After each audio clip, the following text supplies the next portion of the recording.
Napoleón Bonaparte. Uno de los líderes más grandes y que más impacto ha tenido en la historia. Hablaremos de su vida, más específicamente de su vida militar, pero también mencionaremos alguna que otra curiosidad sobre su vida personal, curiosidades oficiales y no oficiales, así que les recomiendo quedarse hasta el final, ya que es muy interesante. Comenzando con una de las creencias más destacadas que se tienen acerca de él es su estatura. Algunas fuentes mencionan que medía alrededor de 1,68 metros, aunque no hay una cifra oficial, además de que se estima que tal vez hubo errores en su medición a lo largo de su vida. Y esta popular creencia también se le atribuye a sus enemigos, ya que estos desprestigiaban a Napoleón para ridiculizarlo y aumentar la moral entre sus soldados, y de ahí salió el llamado complejo de Napoleón, cuando una persona era baja de estatura y quería compensar su inseguridad con una personalidad dominante y agresiva. Otra causa puede ser que siempre al retratarse en pintura se rodeaba de oficiales de estatura muy alta, más por encima del promedio. Y además varias fuentes indican que en realidad Napoleón estaba un poco por encima del promedio. También se dice que Napoleón tenía una predilección por una silla de montar especial para su caballo, de diseño tan innovador que se convirtió en una especie de bici. Esta silla era práctica para sus desplazamientos rápidos, una especie de precursor de las actuales sillas de montar. Además se rumorea que Napoleón sufría de insomnio crónico, lo que le llevaba a dormir solo entre 4 y 6 horas por noche. Era conocido por estar despierto a altas horas de la noche, trabajando en sus planes de campaña, y por la mañana, después de unas horas de descanso, volvía al trabajo con energía renovada. Nació el 15 de agosto de 1769 en Ajaccio, Córcega, poco después de que la isla fuera cedida a Francia por la República de Génova. Agobiada por deudas y problemas internos, Génova no podía sostener la lucha contra los independentistas corsos. En 1768, Génova cedió la administración de Córcega a Francia a cambio de un pago y asistencia militar según el Tratado de Versalles. Los corsos, liderados por Paoli, resistieron a la ocupación francesa, pero fueron derrotados en 1769 en la batalla de Ponte Novo. Tras la derrota, Córcega quedó completamente bajo control francés, y Pasquale Paoli se exilió. En la actualidad la isla sigue llamándose Córcega. Es una región de Francia, conocida oficialmente como Colectividad de Córcega con un estatus especial que le otorga mayor autonomía administrativa en comparación con otras regiones francesas. Es la cuarta isla más grande del Mediterráneo, después de Sicilia, Cerdeña y Chipre. Está situada al norte de la isla italiana de Cerdeña y al sureste del territorio continental francés. Aunque forma parte integral de Francia, conserva una identidad cultural y lingüística fuerte, ya que además del francés, también se habla corso, una lengua romance muy similar al italiano toscano. Napoleón Bonaparte nació poco después de estos eventos, en 1769, cuando Córcega ya era parte de Francia. Aunque provenía de una familia que inicialmente apoyaba a Paoli, su carrera estuvo profundamente ligada a la Francia que acababa de conquistar su tierra natal. Esta transferencia de Córcega a Francia fue crucial para la historia europea, ya que facilitó el surgimiento de Napoleón, quien transformaría el panorama político y militar de Europa. Es increíble pensar en que la historia pudo haber sido muy diferente si hubieran o no ocurrido hechos que alteraran el transcurso de la misma.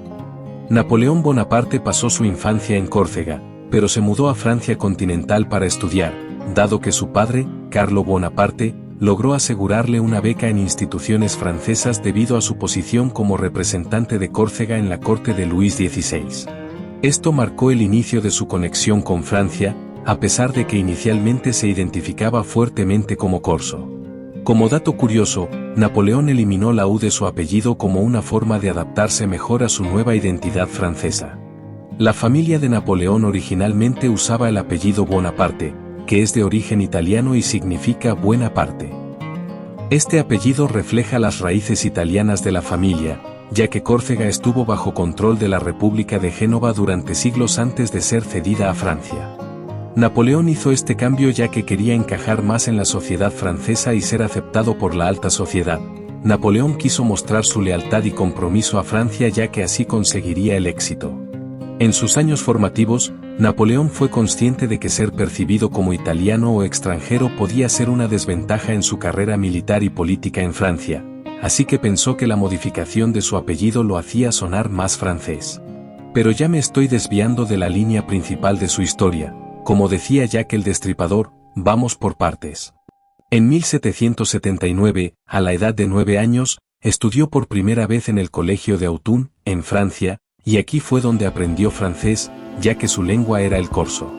En ese mismo año entró a la Escuela Militar de Brienne, en la región de Champaña, y fue aquí donde empezó a destacar en materias como matemáticas, historia y geografía, materias esenciales para su futura carrera militar. A pesar de su inteligencia, enfrentó burlas de sus compañeros por su acento corso y su origen humilde. Del bullying nadie nos escapamos. De 1784 a 1785 Napoleón entró en École Militaire de París. En esta prestigiosa escuela militar fue donde completó su formación y obtuvo el rango de oficial, graduándose a los 16 años como segundo teniente de artillería, lo que refleja su excepcional desempeño académico e inteligencia militar. No era para nada usual que un joven adquiriera ese rango a los 16 años. La actitud de Napoleón era como la de muchos líderes, genios y conquistadores a lo largo de la historia. Era muy calculador e inteligente, tenía una memoria increíble. Desde muy joven tenía claro lo que quería lograr y conseguir, formándolo como una persona muy ambiciosa, y a pesar de su origen modesto nunca se doblegó ni dejó que las adversidades lo dominaran, era muy resiliente, muy fuerte mentalmente. Era carismático y muy persuasivo, ya que tenía la capacidad de manipular y liderar a sus tropas. Aunque podía ser encantador y cortés, también era conocido por su temperamento fuerte y su tendencia a ser despótico. Exigía obediencia absoluta y no toleraba desafíos a su autoridad, algo que es contradictorio ya que él apoyaba la meritocracia y reformas y leyes modernas, pero pues es normal, todos tenemos ideas que a veces contradicen nuestro pensar y actuar. En 1789, al comienzo de la Revolución Francesa, Napoleón mostró apoyo a los jacobinos. Hago un paréntesis, el nombre jacobinos surge de la asociación entre los revolucionarios franceses y el convento de los dominicos donde se reunían. Originalmente, jacobino era el nombre que se daba a los dominicos en Francia, pero durante la Revolución adquirió un nuevo significado, convirtiéndose en un término clave para identificar a los miembros de este movimiento político radical. Los jacobinos eran defensores de la igualdad y no creían que la nobleza y sus privilegios fueran algo bueno para una sociedad, por eso el apoyo de Napoleón, ya que Napoleón se favorecería de este ideal por su origen humilde. Durante el periodo conocido como el Terror en 1793 a 1794, los jacobinos, liderados por Robespierre, impusieron un gobierno de terror para consolidar la revolución y eliminar a sus enemigos. Este periodo se caracterizó por ejecuciones masivas y la suspensión de muchas libertades individuales. En estas fechas, Napoleón se solidificó como un gran estratega tras ser exiliados él y su familia por las tensiones con el líder corso Pasquale Paoli, todo esto a pesar de defender la revolución en Córcega. La razón por la que ganó mucha notoriedad como estratega fue al liderar un exitoso asedio a Tolón, que estaba en manos de realistas apoyados por los británicos.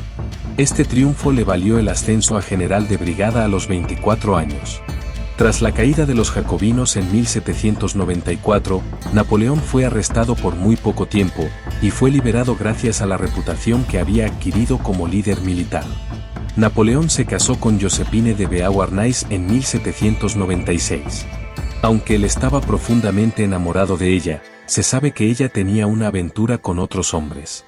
En varias ocasiones, Napoleón la sorprendió en actitudes sospechosas, pero su devoción por ella nunca decayó. En 1810, debido a su falta de descendencia, Napoleón se divorció de Josefina y se casó con María Luisa de Austria, quien le dio un hijo, Napoleón II. La relación con Josefina, sin embargo, continuó siendo cálida hasta el final de su vida. Eso no me lo esperaba. Otra cosa que se platica de Napoleón es que tenía una rutina estricta para sus comidas, y uno de sus hábitos más curiosos era su desayuno rápido. Solía desayunar en su despacho antes de las batallas, con una mezcla de pan, queso, café y huevos, algo que los historiadores se han empeñado en describir como muy austero. La idea de que el desayuno es la comida más importante del día era, para él, esencial para mantener su energía y concentración. En 1796 fue nombrado comandante del ejército de Italia. Napoleón llevó a cabo una campaña relámpago contra los austríacos y sus aliados, logrando victorias decisivas en batallas como Lodi, Arcole y Rivoli. La designación de Napoleón Bonaparte como comandante del ejército de Italia fue una decisión estratégica tomada por los líderes revolucionarios franceses, ya que se buscaba aprovechar las habilidades militares de Napoleón para lograr victorias en un frente importante como Italia, fortalecer la posición de Francia en Europa y ganar popularidad entre la población. En 1797 obligó a Austria a firmar el Tratado de Campo Formio, consolidando el dominio francés en Italia. Esta campaña no solo fortaleció la posición de Francia, sino que también convirtió a Napoleón en un héroe nacional y le permitió acumular recursos económicos y prestigio personal. Para este punto Napoleón ya era muy popular tanto en la política, la milicia y la sociedad. Como dato random y curioso acerca del estilo personal de Napoleón, muchas pinturas y retratos de Napoleón lo muestran con su mano derecha dentro de su chaleco. Aunque ha sido objeto de mucho debate, se cree que esto se debía a una costumbre personal o simplemente a una pose que él adoptaba en sus retratos para proyectar una imagen de poder y control. Algunos historiadores sugieren que podría ser un gesto para ocultar problemas estomacales o una hernia. Por otro lado, el famoso sombrero bicorne de Napoleón no solo era un elemento de distinción militar, sino que también se convirtió en un símbolo de su liderazgo. Sin embargo, se dice que Napoleón nunca lo usaba correctamente. En la mayoría de los retratos oficiales, el sombrero aparece de lado, horizontal, lo que era un gesto de distinción y a la vez, un signo de su estilo personal. El sombrero, que originalmente estaba diseñado para ser usado con el pico hacia adelante, se convirtió en su marca registrada. En 1798 Napoleón lideró una expedición a Egipto con el objetivo de interrumpir el comercio británico con la India. Además, por su posición, Egipto unía a Europa con Asia y África. Al dominarlo, favorecería una ruta de materias primas para Francia. Eso era lo que Napoleón quería. Al principio derrotarían a los mamelucos y Francia ocuparía Egipto tras ganar la batalla de las pirámides, pero Napoleón perdería contra el almirante Nelson en la bahía de Abukir. Esta derrota fue brutal, y un año más tarde, tras las guerras de guerrillas del pueblo egipcio apoyado por el Imperio Británico harían retroceder a Napoleón en 1799.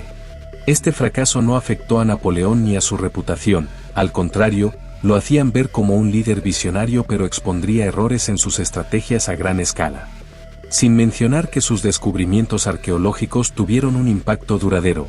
Uno de esos descubrimientos fue la piedra Rosetta. En 1799 Napoleón aprovechó todo el caos político y militar de la revolución y derrocó el directorio y el establecimiento del consulado. Tras esto, Napoleón se convirtió en primer cónsul, consolidando su poder como líder de facto de Francia. Este fue el punto de inflexión que marcó el comienzo de su dominio político en Francia. Entre 1799 y 1801, Napoleón introdujo reformas significativas en la administración, el sistema legal y la economía francesa. Comenzó a trabajar en el Código Civil llamado Código Napoleónico. Derrotó a los austríacos en la batalla de Marengo, asegurando la hegemonía francesa en Italia. Firmó el concordato con la Iglesia Católica, restaurando las relaciones entre la Iglesia y el Estado, lo que ayudó a pacificar a sectores católicos en Francia tras las tensiones de la Revolución. En 1805, se llevó a cabo la Guerra de la Tercera Coalición, y el objetivo de Napoleón era destruir la alianza de Austria, Gran Bretaña y Rusia.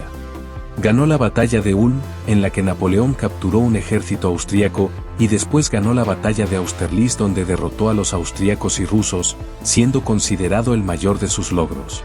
En esta batalla Napoleón empleó una estrategia audaz, haciendo creer a sus enemigos que su ejército era más débil de lo que realmente era. Luego, utilizando la superioridad táctica de sus tropas, lanzó un ataque sorpresa que desorganizó a las fuerzas austríacas y rusas. La combinación de la inteligencia de Napoleón y el terreno favorable contribuyeron a su victoria. Al ganar esta batalla Francia se convirtió en la potencia dominante en Europa continental, aceleró la disolución del Sacro Imperio Romano Germánico y creó la Confederación del Rin, una alianza de estados alemanes bajo su protección. Con esta victoria mucha gente lo consideraba el mayor líder de Europa en ese momento. En 1806 Napoleón llevó a cabo la Guerra de la Cuarta Coalición, llamada así porque era la cuarta vez que potencias europeas se unían para frenar a Francia, en esta guerra hablamos de Rusia y Prusia. Prusia en ese momento era muy poderosa, fue el estado que unificó a Alemania básicamente, esa es una historia para otro video. Pero muchos dirán que ¿por qué Rusia? Y es nada más porque se sentía amenazada. Tengo miedo. Francia se estaba expandiendo muy rápido y estaba ganando muchas batallas gracias a Napoleón. Entonces decidió apoyar a Prusia que ya había perdido enfrentamientos y territorios contra los franceses. En esta guerra hubo varios enfrentamientos, pero fueron tres los más importantes. La batalla Jena y Auerstedt en donde Napoleón venció a Prusia y ocupó Berlín en 1806. En 1807 ocurrió un enfrentamiento sangriento y muy fuerte. En este enfrentamiento solo fueron Rusia contra Francia, y todos sabemos lo guerreros y temerarios que son los rusos, y por otro lado las fuerzas francesas estaban al mando de Napoleón. Esta batalla terminó en un empate con muchísimas bajas y heridos de ambas partes. Y en este mismo año se daría otra batalla entre Rusia y Francia en la batalla de Friedland, y fue en esta ocasión que Francia ganó, y Rusia se vio obligada a negociar. Por cierto, Napoleón engañó a España en 1808, así es, básicamente le dijo a España que le abriera las puertas a los franceses y así poder atacar juntos a Portugal y obtener el control de la península ibérica. Una vez dentro Napoleón aprovecharía para atacar, desde adentro. Esto nos habla mucho de la astucia y manipulación de Napoleón, era brillante. En mal, pero brillante al fin y al cabo. ¿Y en qué terminó todo este movimiento? Pues en la decadencia de Francia. Al haber hecho esto provocó la indignación de España, y el pueblo español se levantó en armas dando lugar a la independencia española. Fue independencia porque Francia básicamente era dueña de España y Napoleón Bonaparte había colocado a su hermano en el trono español, provocando así que España, Portugal y Gran Bretaña se unieran para sacar a Francia de España, y lo lograron. Esta derrota debilitó enormemente a Francia en 1813, pero antes de esto, en 1812. Francia invadió Rusia de nuevo, con el fin de tomar Moscú, la capital de Rusia. Con lo que no contaba Napoleón fue que se enfrentaría contra el general Invierno, tremendo nombre, pero no crean que así se llamaba algún comandante de las fuerzas rusas. General Invierno era algo así como el nombre que los rusos le daban a la madre naturaleza, ya que gracias al frío extremo las tropas francesas se vieron mermadas, sin mencionar que los rusos usaron una estrategia súper efectiva llamada tierra quemada, que consistía en que cada vez que Rusia estuviera perdiendo un enfrentamiento y viera que Francia iba a ocupar algún pueblo o ciudad sí o sí, los militares rusos quemaban todas las granjas y cosechas, todos los recursos los eliminaban, lo que provocaba que Francia tuviera que mandar muchos recursos más y no tuviera acceso a recursos de la zona conquistada. Y teniendo en cuenta la dificultad del camino por los climas tan extremos y el tiempo en que llegaban los suministros, Francia se debilitó muchísimo. Y para 1814 Napoleón se retiraría de Rusia con más de 400.000 soldados franceses perdidos. Fue una derrota brutal. Pero en 1813 comenzaría una batalla brutal, pero brutal, estas sí son señoras batallas. Hablo de la guerra de la Sexta Coalición, llamada así porque Rusia, Prusia, Austria, Reino Unido, Suecia, España y Portugal se unieron para derrotar a Francia. Y ustedes dirán que fueron 7 naciones y no 6, ¿que por qué el nombre? Y pues la verdad no sé, yo no les puse el nombre. Uno de los enfrentamientos más importantes de esta coalición fue la batalla de Leipzig, también conocida como la Batalla de las Naciones. Ocurrida en octubre de 1813, fue el mayor enfrentamiento armado de las guerras napoleónicas y una de las batallas más grandes de la historia. Es como si te enfrentaras a 7 personas tú solo, no hay oportunidad, y a mi ver se tardaron en haberse unido esas naciones. En Leipzig, las fuerzas coaligadas, superando en número a los franceses, lograron una victoria decisiva. Esta derrota obligó a Napoleón a retirarse de Alemania y marcó el comienzo de su declive. Esta guerra fue muy importante. Hay que entender que Francia era como el niño que hace bullying y tenía dominadas a la mayoría de naciones europeas, y si no dominadas, se podría decir que las tenía bajo control ya que era una gran potencia y todos le tenían miedo a Francia. Y al haberse juntado tantas naciones y con un mayor número de tropas le partieron su madre a Francia y a Napoleón capturando París. Tras la derrota en la batalla de Leipzig y la invasión de Francia por las fuerzas de la Sexta Coalición, Napoleón se vio obligado a abdicar. Como parte de los acuerdos de paz, fue exiliado a la pequeña isla de Elba, ubicada en el mar Mediterráneo. Durante su estancia en Elba, Napoleón gozó de un cierto grado de autonomía y comodidades. Sin embargo, el exilio fue un duro golpe para su ego y ambiciones, y su estancia en la isla fue breve. Napoleón y un grupo de soldados leales escaparon de la isla. Napoleón se vistió de soldado, un soldado normal, y como era algo que nadie esperaba que hiciera, la guardia en el puerto estaba muy relajada, lo que permitió que Napoleón pasara desapercibido en un movimiento audaz y rápido. Ya todo estaba planeado. Al llegar, reclamó el trono y el poder en Francia, cosa que adquirió con rapidez ya que su prestigio seguía siendo el mismo y todos lo veían como un héroe nacional. Napoleón y sus enemigos lucharon en Waterloo, una zona al sur de lo que hoy en día es Bélgica. Napoleón necesitaba una victoria rápida y decisiva para volver a consolidar su poder en Europa, pero perdió. Este movimiento es llamado la Campaña de los 100 días, ya que duró alrededor de ese tiempo en juntar un pequeño ejército y combatir contra las fuerzas unidas de otras naciones. Tras su derrota en Waterloo, Napoleón fue exiliado a la remota isla de Santa Elena en el Atlántico Sur en 1815. En Santa Elena, Napoleón vivió bajo una estricta vigilancia hasta su muerte en 1821. Sus restos fueron repatriados a Francia en 1840 y enterrados en Los Inválidos. Su muerte fue probablemente debido a un cáncer de estómago, aunque algunos sugieren que pudo haber sido envenenado. Aunque se le conoce principalmente como un gran estratega militar, Napoleón también fue un importante reformador educativo. Fundó escuelas secundarias y universidades para formar a futuros oficiales, juristas y científicos.